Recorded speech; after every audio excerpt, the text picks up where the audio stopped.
Mengenal diri sendiri. Untuk mengenal diri sendiri secara utuh, kita tidak bisa melepaskan pendekatannya baik secara fisik maupun spiritual.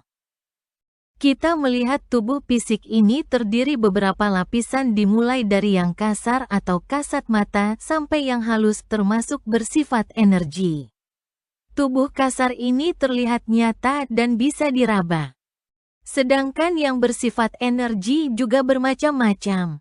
Jika seseorang meninggal tubuh fisiknya mati, sementara tubuh lainnya masih ada kesadaran. Tubuh kesadaran ini juga berlapis-lapis. Yang paling kasar menyerupai tubuh fisik, tetapi hanya seperti bentuk bayangan fisik akan hilang bersamaan hancur atau leburnya tubuh fisik.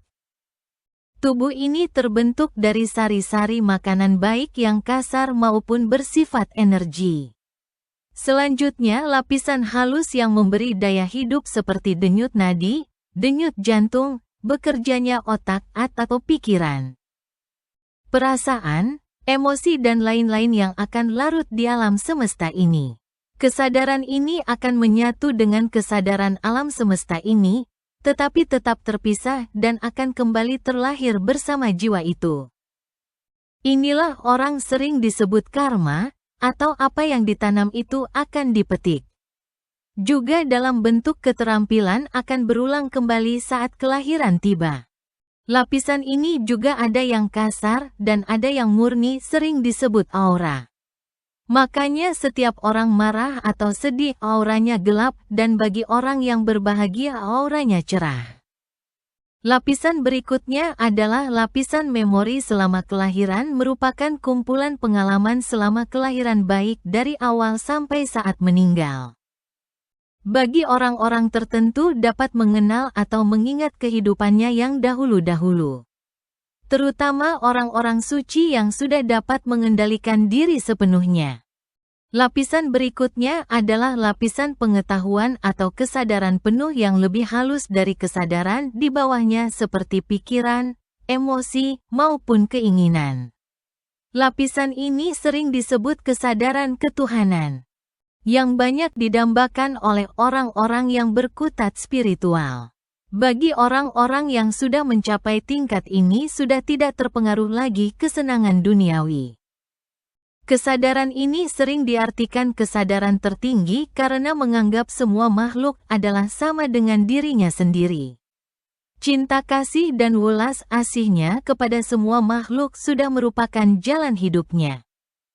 Kesadaran tertinggi ini sering disebut guru sejati yang selalu diikuti petunjuk-petunjuknya yang pasti bertujuan bersatu dengan Pencipta. Orang yang sudah sampai pada tingkat ini sudah ada firasat atau tanda-tanda sesuatu kejadian akan terjadi. Tetapi perlu hati-hati, bisikan-bisikan itu belum tentu semuanya kebenaran. Kadang-kadang ada yang menyesatkan. Disinilah perlunya kesadaran sepenuhnya, terutama orang yang batinnya tidak suci yang membisikkan bukan diri sejati, tetapi egonya. Bagi orang baru belajar perlu sangat berhati-hati pada tingkatan kesadaran ini bisa-bisa terjerumus ke hal-hal yang rendah. Berikutnya adalah kesadaran terakhir yang sering disebut kebahagiaan sejati yang didapat dalam saat-saat semadi. Inilah kebahagiaan sesungguhnya yang banyak didambakan bagi praktisi spiritual yang sudah tingkat tinggi. Mungkin hanya sebahagian kecil dari kita atau orang biasa dapat mencapai kesadaran tingkat ini. Walaupun demikian kita semua berusaha menuju kesadaran ini, mungkin tidak tercapai saat ini, siapa tahu kelahiran-kelahiran berikutnya. Tidak semua orang mengikuti tahap-tahap seperti di atas, mungkin beberapa tingkat tidak dilalui langsung ke tingkat yang lain. Artikel ini bukan merupakan rujukan. Bagi orang yang berkehendak mendalami sebaiknya melalui guru yang ahli.